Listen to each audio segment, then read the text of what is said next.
Сіздің өміріңізді сақтап қалатын ақпарат айтамын.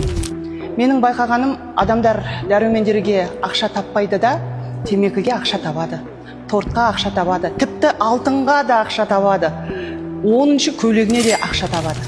Ал денсаулықты қалыпқа келтіру, шөлдеп тұрған ағзаға дәрумен беру деген кезде витамин қымбат дейді.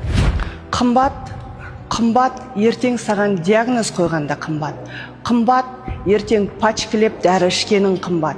Қымбат аурухананың табалдырығын тоздырғаның қымбат.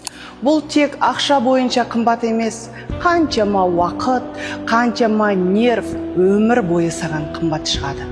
Өйткені ағза күтпейді, өмір күтпейді, ода кейінге қалдыру деген жоқ. Бір күні сіз жас келді дейсіз.